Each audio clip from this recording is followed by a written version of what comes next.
look who we have here. Oh my gosh. This lady's mentored me. She's helped me with jokes. Oh my gosh, she's so amazing. She's a legend. She's been in this business, I 31 think, years. 31 years. 31 years. I was going to say 3 decades. 31 years. That means she's 35 now. And she's open for Arsenio Hall, Jamie Foxx. Last year, what? Sinbad. And Sinbad. Oh my God! Oh God, I missed that opportunity. Anyway. He was the man that got me started comedy backstage after his show. What the heck? Yep, he said, you are a funny we need more Black women comedians that know how to talk about different subjects like you do. You can be a comedian. He gave me my first can, and I started my career. Yeah. Jeez, man.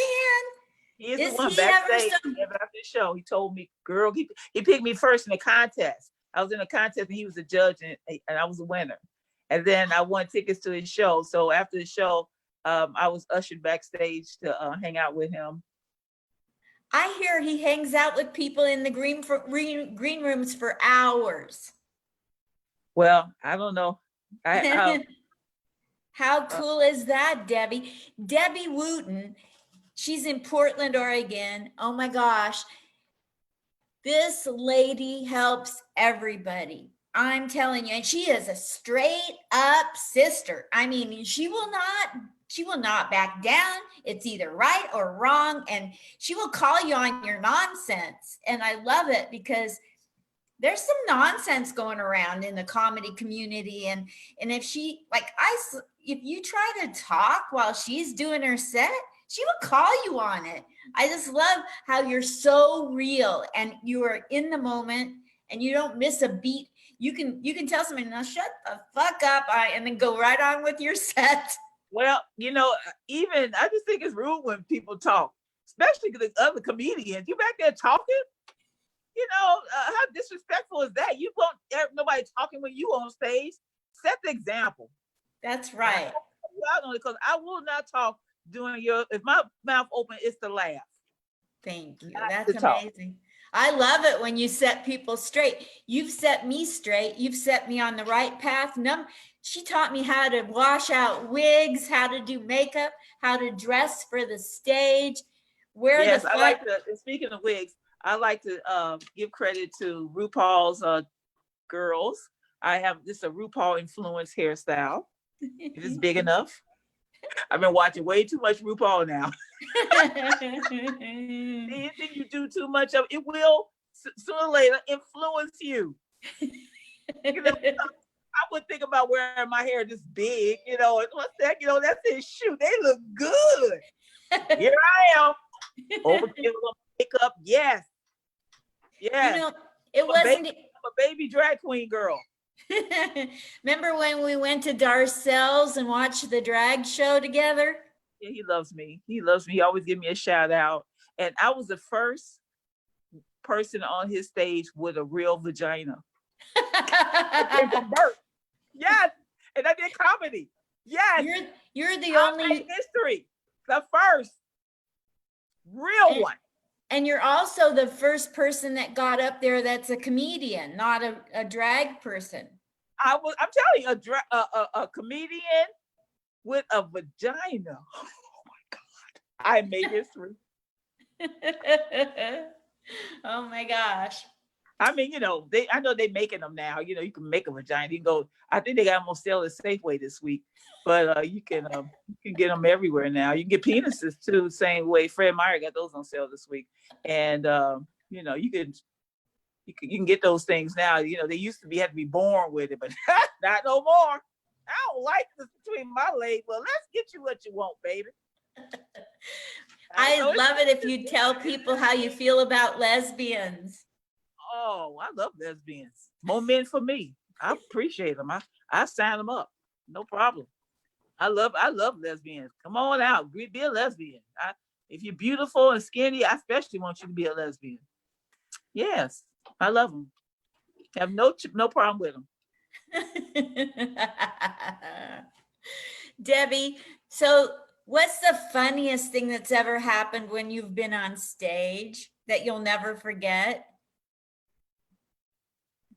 In 31 years, funniest, craziest. It came, most comedians talk out of pain, from some painful place. If you're serious about, doing some comedy and you want to come from a place of realness. And so the two funniest things that happened on stage came out of it was pain. It was like the birth of a new joke, but I had to go through labor. So my labor was that I was on stage and somebody heckled, "Hey lady, why you walk like that? What's wrong with your leg?" And I was so embarrassed because I never talked about my disability, having polio or spinal bifida in my act before this. And I tried to come out and camouflage with flirting with the people and maybe getting ready to talk about my kids or something, but anything but talking about I talk about my marriages and nothing but about my disability. And when this guy called me out, I was so embarrassed. And I said, "You can't see anything but my limp. You couldn't see anything. You didn't see that I'm a sexy diva and delicious and all this." I started complimenting myself about being flirty and being kind of a hoochie mama, and the audience started clapping. I said, "Can't you see that? Can't you see I'm kind of a hoe? In fact, I'm a poly hoe." And then the audience fell out. By this time, I'm in tears because I was embarrassed. I'm fighting for my dignity, and the place fell out. And I was like, "What?" But what a labor! I went through a labor to push that joke out. It was some labor pains, but it set me free though. That man set me free from being ashamed of my disability. And from that point on, I wear braces. I'll be in my scooter. Since I've been deteriorated over 30 years, I used to walk and be real physical over the stage, from one end to the other. But I've deteriorated, and it's not a crime that this is not my fault. So why was I feeling so ashamed, like I did something wrong? And so since that set me free from any, he set me free that day. And and then my second one was I was always doing the self-decorating, what they call it, Self-deprecating. Yes, that's the word. I'm old, okay, baby. So sometimes I forget my words. Anyway, back to my sexy voice. Okay, I use my sexy voice, it's not my real voice anymore. This is my real voice, baby. When I wake up in the morning, it's the voice, and I look in the mirror. Oh Lord! But I practice. I'm trying to keep it coming up more and more, but I'm trying to force my sexy voice out like this. So I'm just trying to let you know. But anyway, my second time was when I was at the Fort Lewis at the NCO Club. I know what NCO clubs stand for now: Negroes, colors, and a few others. That's what it means. But anyway, I was in a whole bunch of, it was mostly Black, and it was some GIs, they started taunting me. And one up, I was trying to flirt one up, and one up, "Yeah, nobody wants your fat ass." And I was like embarrassed. And yeah, he said, "Man, somebody thinks somebody want her fat ass." Oh, can I say ass on this? I'm saying ass. I'm cussing. Okay, I don't know the rules. Okay, anyway. No rules. Okay, so then when he said that, I was like, I got all the lump in my throat and everything, and everybody laughing, everybody's giving high fives. "Yeah, we don't want to." Yeah, man, I know I don't. Why don't she keep on trying to flirt with me? So I kind of flirt with the audience a little bit, and I said, "Well, the only reason why you want a skinny woman, because when you lay next to her, she'll make you." Can I say that word? Can I say that word? I'll just say penis. Make your penis look bigger. But I didn't say that word. It started with a D. But everybody, all his friends, everybody just fell on the floor. Again, I'm in tears. It was a hard labor, but I pushed out the joke of the century. You want a skinny woman because you feel insecure. Yes, I love So that. those are the two funniest, but it was a labor pain. It was a labor. Yes. So, then I started feeling more proud, stop talking about myself in a negative way and how fat I was and blah, blah, blah, blah, blah. and started seeing myself as, hey, big girls are delicious, and get pride in myself. And then I realized that men like a woman who love herself, not vain, like I think I'm the best, but secure in how she looks and how and confidence. They like that. Yes. And they also like to hunt, so you can't make it too easy for them. They like to conquer.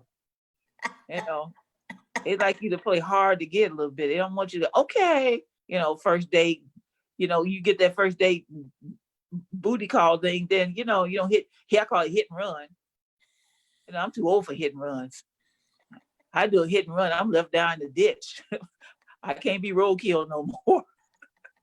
I can't get up off the ground on the hit and run no more. I used to be able to get up and dust myself off when I was young. That's all right. I didn't like them anyway. Forget it. But now I'm roadkill. I can't get up no more. So I can't do a hit and runs.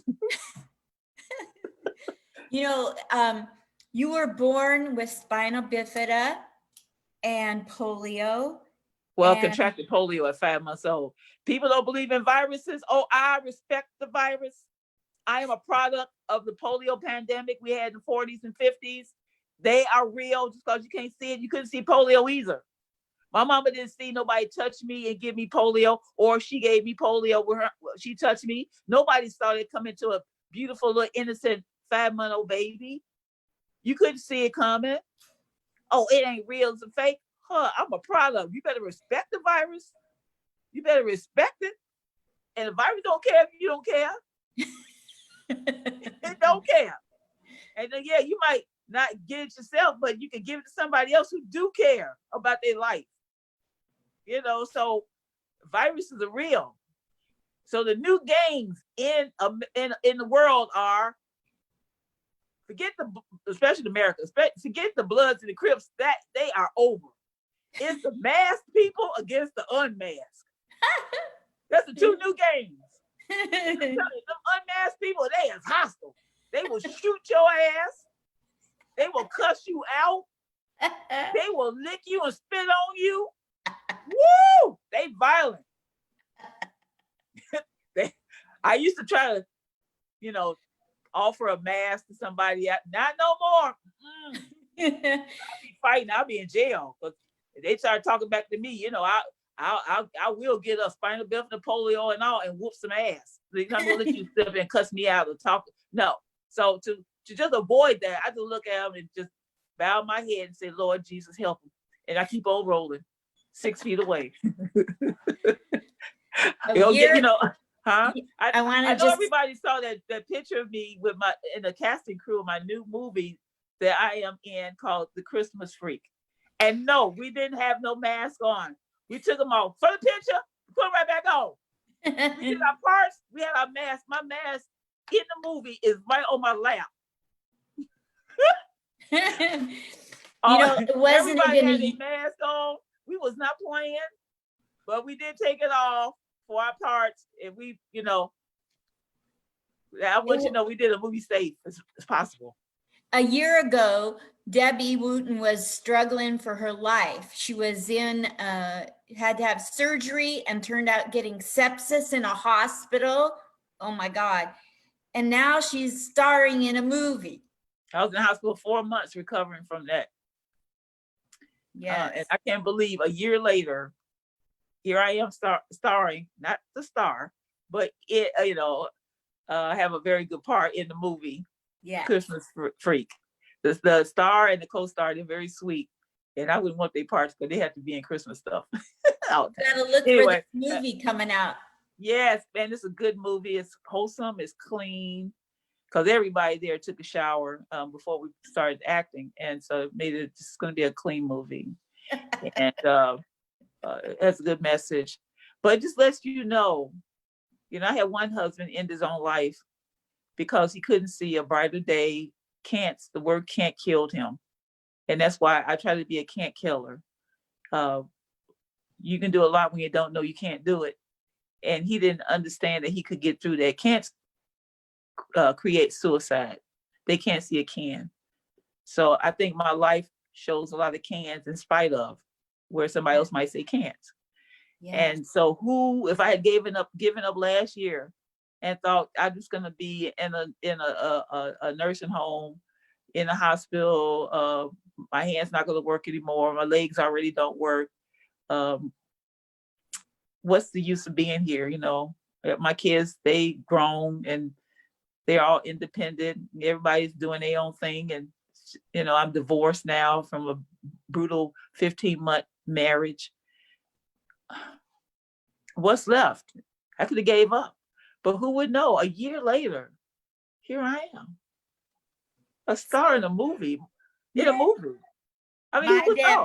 And somebody would have told me that, girl, you gonna be all right. You're gonna be in a movie next year, so and so. You're gonna be all right, girl. You're gonna get you a brand new $2,500 scooter, and you're gonna be really able to go places. And I got the news. It told me all that good stuff. And you're gonna lose 15 more pounds and everything. I would say, oh, I can't see it. And if I would have given up, that's why I encourage people: don't judge tomorrow by what's happening today all the time. You got to count it all joy. Yes. It's all attitude. Count it all joy, and this too will pass. And life can flip in a minute. Tell people and me how you got this far in life without being bitter. There's no bitterness in her. None. Yeah, it is. But I do something with my bitterness a lot of people don't do. I take a dump. I might consume some bitterness and it goes through my system and I'm mad. But then after a while, I had to push that out and take a good bitter dump and get it out. Because if I keep it in there, it back up and poison my whole system, my heart, my brain, my spirit. And so I have to cleanse. I have to let it come out, because sooner or later, somebody else gonna feed me some more stuff to be bitter about. So I gotta make room for that, digest that, then push that out. So life is gonna be full of that. Linda, I never said that life wasn't bitter or left a bitter taste in my mouth. Oh yes, I've said to spit some stuff out that I don't even want to talk about. Yeah. So you had a challenge of a good working vehicle. Has anybody come forward to offer something in that regard, reliable transportation? No, I gave up. I tried. No, and yes, my kids are successful. Yes, I have a son who has his own law firm and he's doing really wonderful. But this virus, he was gonna buy me a van, but then the virus hit. So everything's on hold. So meanwhile, the marches started and the protesters, and I need a good vehicle to go protest in, because man, I tell you, I want to be out there so bad, but my means of transportation is a power chair, and I do have 2 scooters. One I keep in the house. I call her little scooters, and she rides around the house. That's why you see my background changing, because I'm just riding and talking in my house. But anyway, my other scooter got damaged, and so it won't go long. But anyway, my son sponsored me and helped me buy. That's what I did with my stimulus check. And he paid the rest and bought me a $2,500 scooter.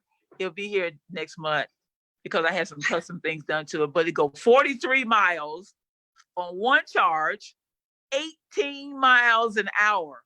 All these other scooters you be seeing out here, they be going 4 and 5 miles, 6 miles at max. You be seeing all these little scooters as fast as they go. And they got to charge them up after about 15 miles. And so now I can make a real march all the way and don't have to worry about my scooter giving out on me. Plus, it has cushions in the back, so I won't be hurting my back, or my spine is in bad shape. So it's got extra shock absorbance in it, and it's got a phone charger in it, and a phone cell phone holder, and cuff holder, and and my cane holder for my cane when I want to get up and do a little pimp walking. And see what else? A big waterproof backpack in case it rains, because you know how I live in Portland. Like right now, a lot of places sunny and hot. It is cold. It is 60s, raining, cloudy. Might as well be January. I got my heat on, electric blanket on my bed. So, but you need a backpack in Portland because the weather changes so fast. It goes from bikini to snow jacket in one day. One day. So that's why you see everybody with a backpack, because they got they swimming suits, and they also have their rain gear, and they have their sunglasses and their jacket, big jacket, because it just changes all in one day. That's why we all have backpacks. Yeah, it's very bipolar weather. Yes, it's very contagious. Yeah, even the weather's passive aggressive. It's something. I'm so glad to be able to talk to you today too, and I appreciate it. I appreciate people who support me, and I guess I'll be 65 on my next birthday. I can't wait to be 66, because then I can make all the money I want and Social Security, and nobody can say nothing. As long as I pay Uncle Sam his little due, nobody else can say nothing. Now they monitor you getting stuff until you get 66. And I turn 66 on, and that's great because my book will be out. I'm Not Black, I'm Polio. It's on its way.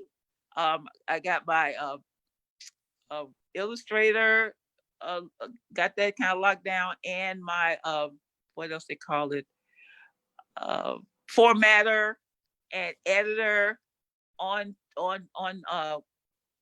my staff. And this book is coming out, and what a better time for it. I'm Not Black, I'm Polio. Can can we pre-buy autographed copies? Not yet, but I will let you know when it gets to that point. It's like, I'm making these masks. Making masks for people to wear. And I put a little Facebook thing out, and people were, oh, I want a mask, and and so I started taking the mask. And my masks I'm a master men's tailor by trade, so my masks are made very good with an antibacterial and virus filter fabric inside that I buy from the hardware store, and it's $20 for the a yard and a half. You have to buy it in a furnace filter, and pull it out and off of barbed wire, and then iron it. Oh, okay, but I do all that, and I put a really firm nose clip, and I really customize. I even embroider.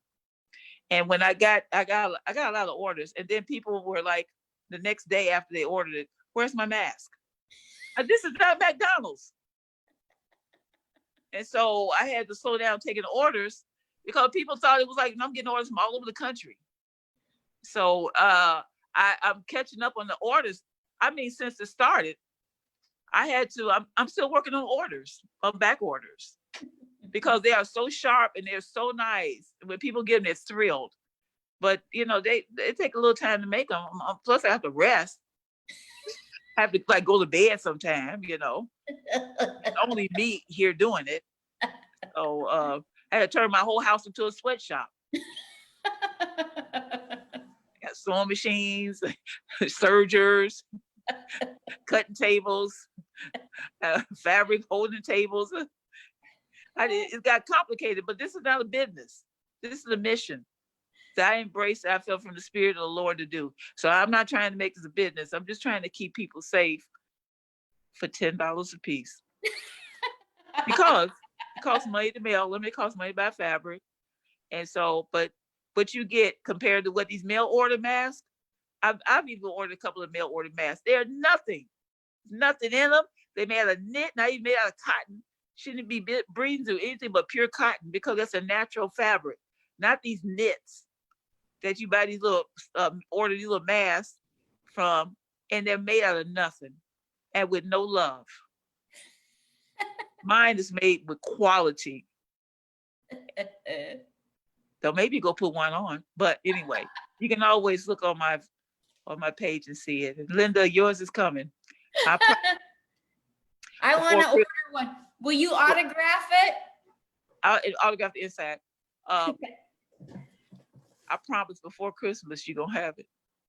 I want to buy one. I don't want you to give it to me. I want to buy one.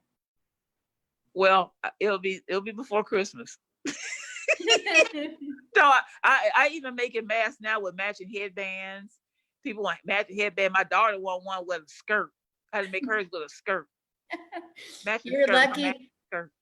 You're lucky I'm not really Jewish, or I'd want 7 or 8 of them. For what? I mean, what kind of regular? For all the days of Hanukkah. Well, if you design it, if you tell me what to do, maybe I can. I need one that's got Christmas stuff over here and Hanukkah stuff over here.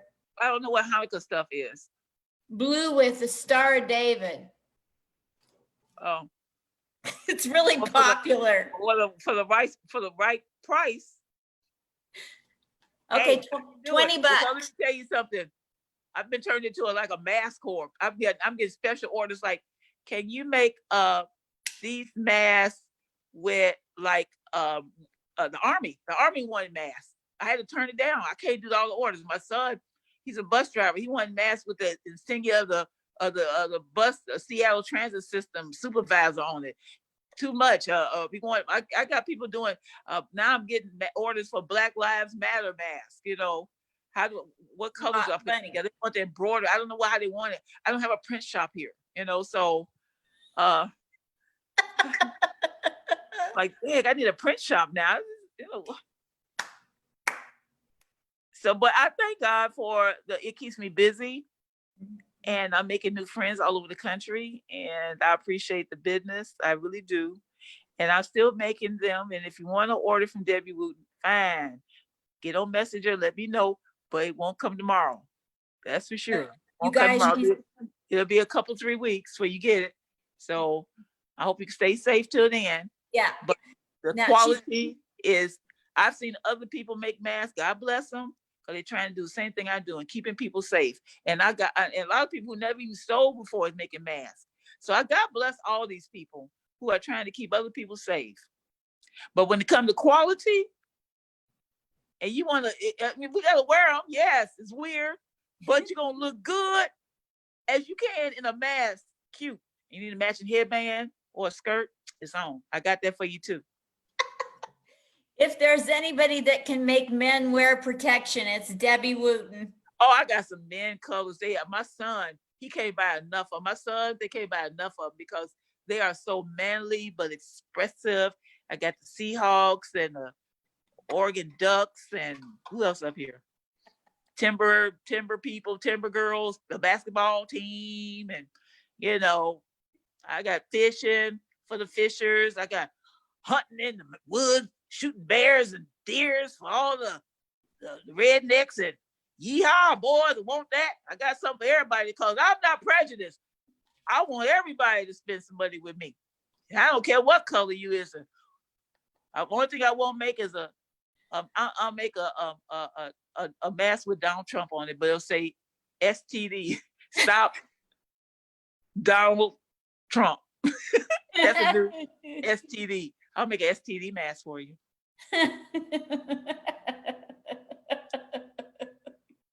How do you do it? You are just killer. Naturally, you are just a killer. I've developed and realized what the Bible says: keep it all joy, the good, the bad, and the ugly. You know, and whatever you can't make disappear, cover it up with Maybelline. That's all I got to say about that. Good old Maybelline. One of the best lessons I learned from you was when I was doing some comedy. You're like, stop right there. Do it this way. Like doing my comedy for you at your place that time, you caught my hand in the cookie jar, not being as funny as I could be. And in that moment, you'd stop me and give me a different way to do it. And that was the biggest help I could have ever gotten. And because, because you listen, because I tell a lot of comedians, they're hard-headed, arrogant, but you listened, you took it into your learning style. And I have heard nothing but great things about you. You are killing the audience and you are so funny. Yes, I've been hearing all about you, girl. You smoking. Thank And I'm you. not saying that because I'm brown nosing, because my whole body brown. But I'm saying it because it's true. You have really bloomed, and I am hearing all about you up here. And you cut up real bad before you got up left from up in Portland. You was down already good, and I've been hearing good things. So you said I can stay at your house when I come down there. Yeah. Good job. You got steps. You got steps. I can't have visitors here, but if you tell me when you're coming, I'll go move somewhere where I can have visitors where it'll be ADA qualified. All right, wonderful. We'll do that then. I'll move out of here in a heartbeat. I'll get a doctor's note.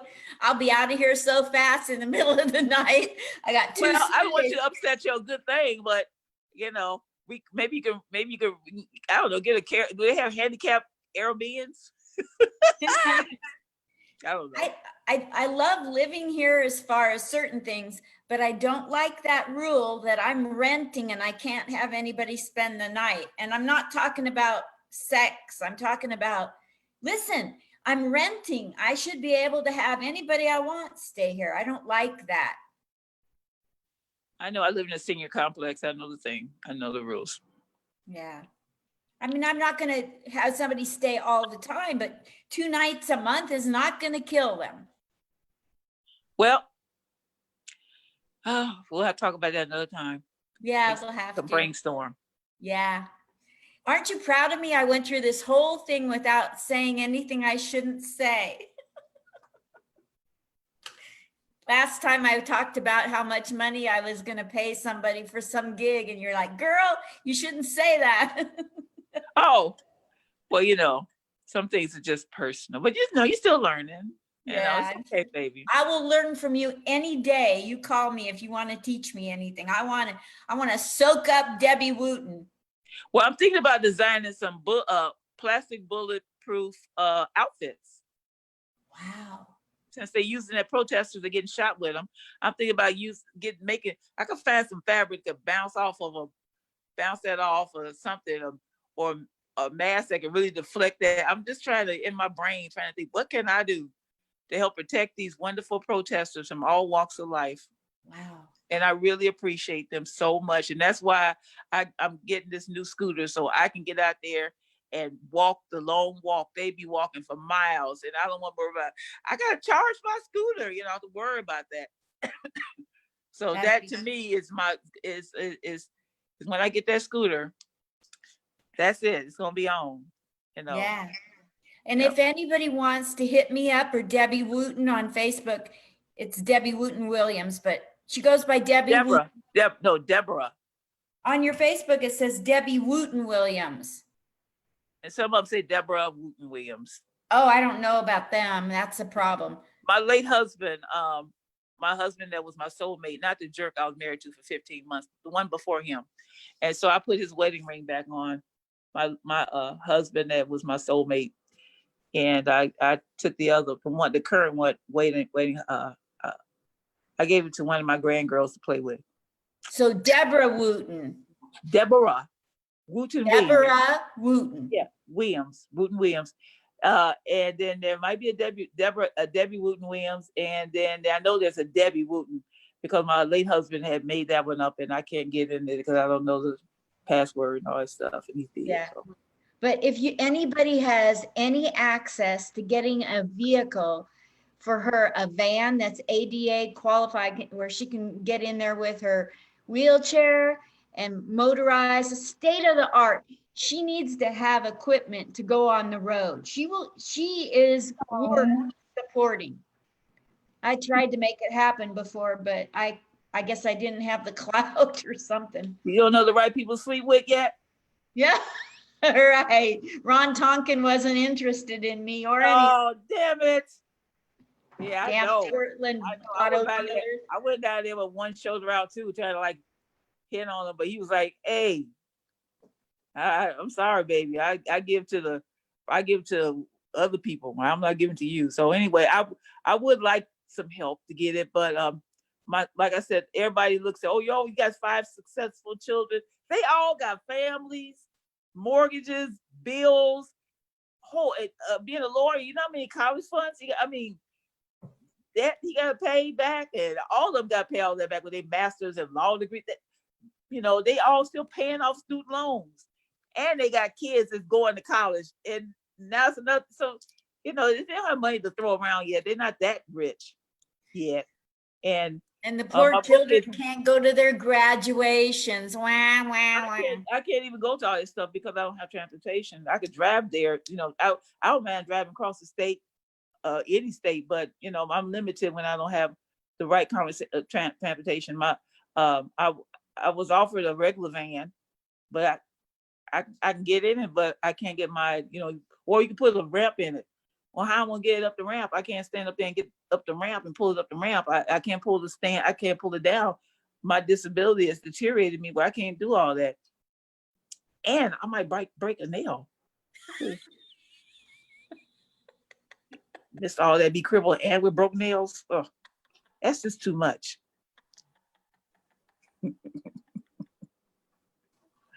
You and your straight face delivery.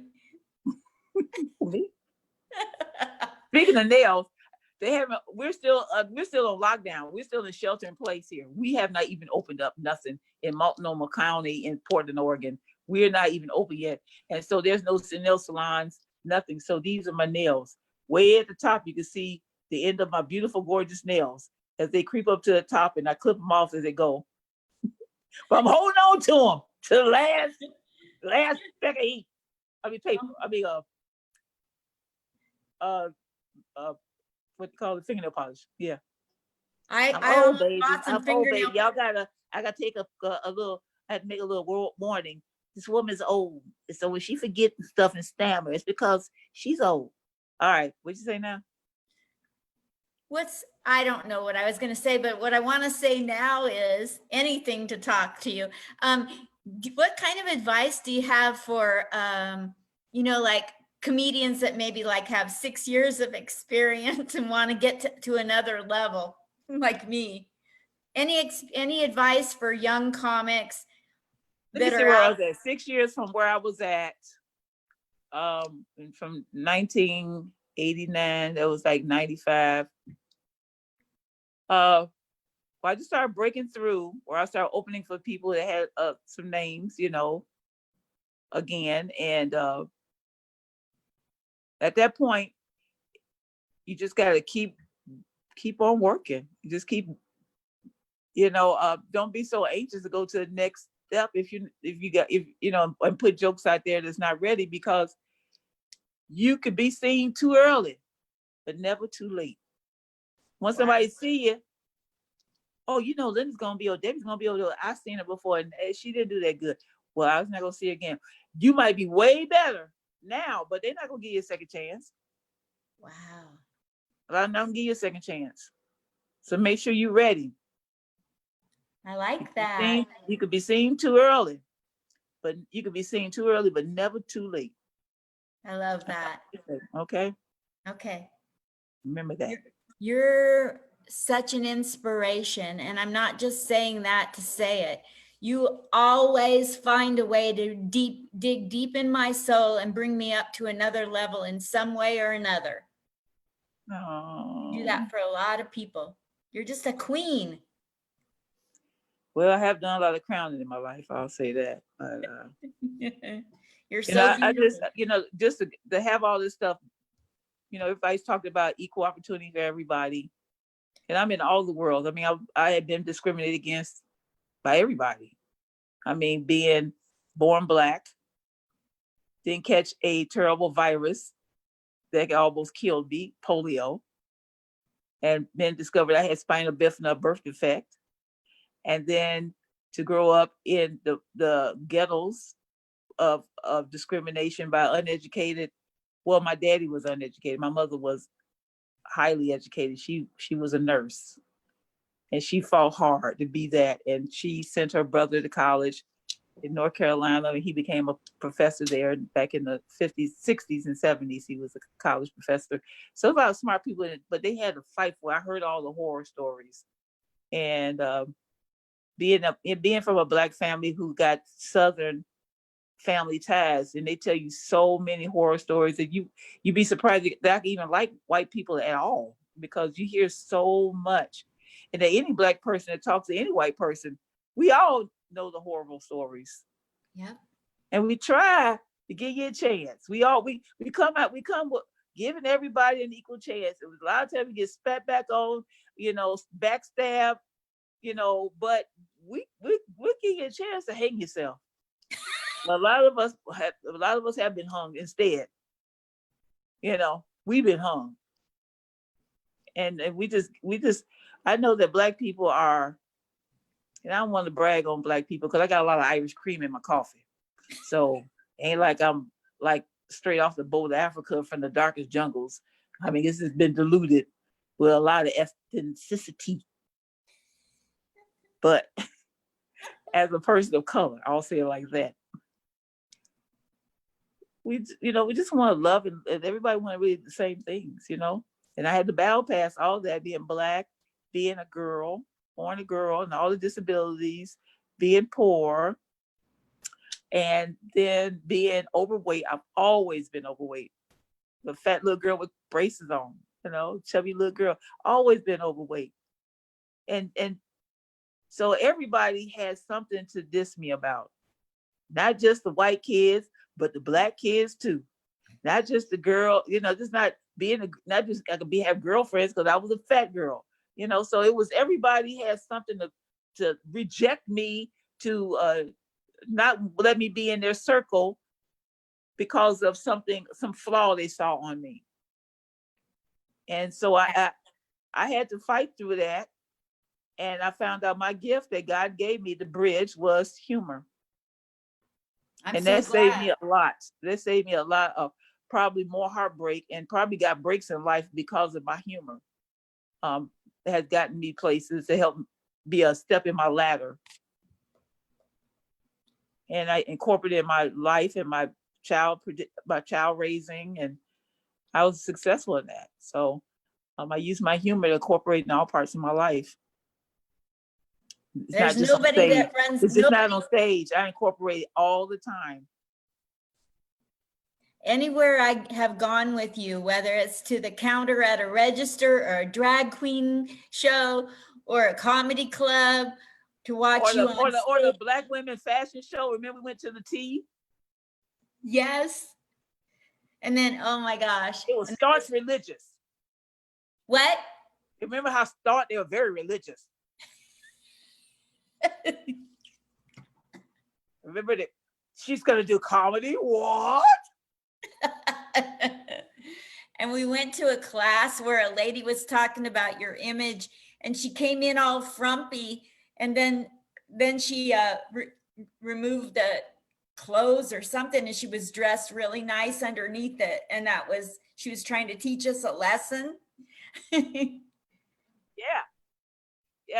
So in all those places, I'm just me. I'm gonna be me, and across the bridges from the super religious to the let's go to the club group. From the whitest whites. I mean, I married the whitest white. I'm there to the ultimate white boy. And you treat everybody the same. A real country cracker. I even tried to be a graham cracker. Just.